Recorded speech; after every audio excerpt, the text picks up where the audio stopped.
E ora parliamo di teatro, o meglio dell'arte del mimo, con Elena Serra, ospite del CUT La Stanza per insegnare agli studenti l'arte del silenzio appresa da Marcel Marceau.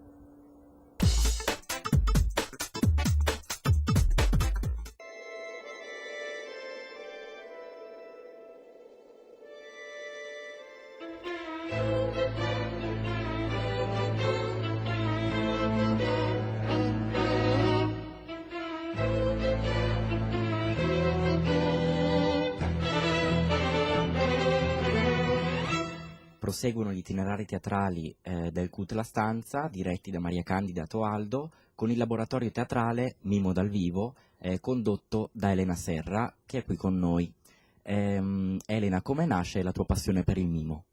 Allora, la mia passione per il mimo nasce in Italia, prima di tutto, nell'85, a Montepulciano, in Toscana, dove incontrai Marcel Marceau in un seminario dei cantieri internazionali d'arte.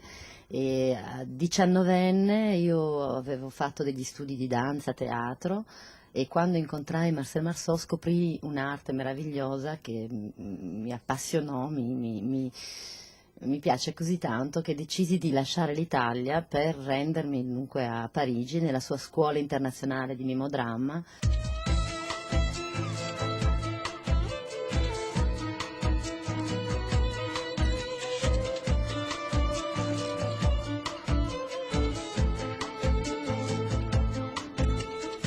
Fui molto fortunata con Marceau perché alla fine dei 3 anni di studio Marceau mi scelse un po' come assistente e quindi ho avuto una fortuna incredibile a poterlo seguire per 20 anni, praticamente tutta la sua carriera. Sono rimasta la sua assistente, sono diventata poi professore di mimo nella sua scuola internazionale e mi sono proprio nutrita di questo maestro, di quest'arte, e a mia volta, con molta modestia adesso, oggi, sto facendo questo percorso di diventare anch'io forse un giorno un maestro del mimo.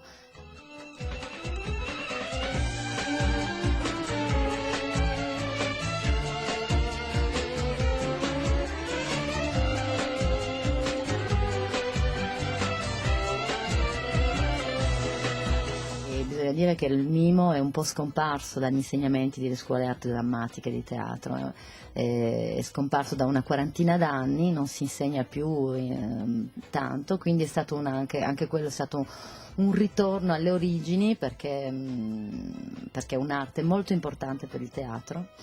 E quindi quando Candida Toaldo mi ha proposto di venire a Brescia l'anno scorso per la prima volta, ho trovato questa cosa molto molto interessante e adesso sono qua nuovamente per un progetto un po' più ambizioso, diciamo, perché si tratterà di fare 3 seminari durante 3 periodi diversi e arrivare a fare uno spettacolo in omaggio all'arte del mimo di Marcel Marceau.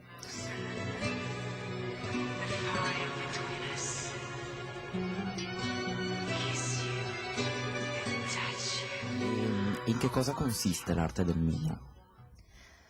L'arte del mimo consiste nel spogliare l'attore di tutti i suoi artifici, quindi di togliere il decoro, di togliere la parola, di togliere gli accessori e di lasciarlo praticamente nudo davanti a se stesso e di scoprire teatralmente qual è la forza drammatica del gesto universale, dell'emozione universale. Quindi da lì Marceau si è poi staccato e ha inventato, ha teatralizzato quest'arte con il famoso bip che tutti conoscono. Quindi l'arte del mimo è difficile definirla in poche parole, si potrebbe dire forse che è l'arte dell'emozione universale. Cattolichi dintorni termina qui, io vi aspetto la prossima settimana, venerdì alle 20:30 su Teletutte. Per chi volesse rivedere i nostri servizi sono disponibili su YouCat. Grazie per essere stati con noi.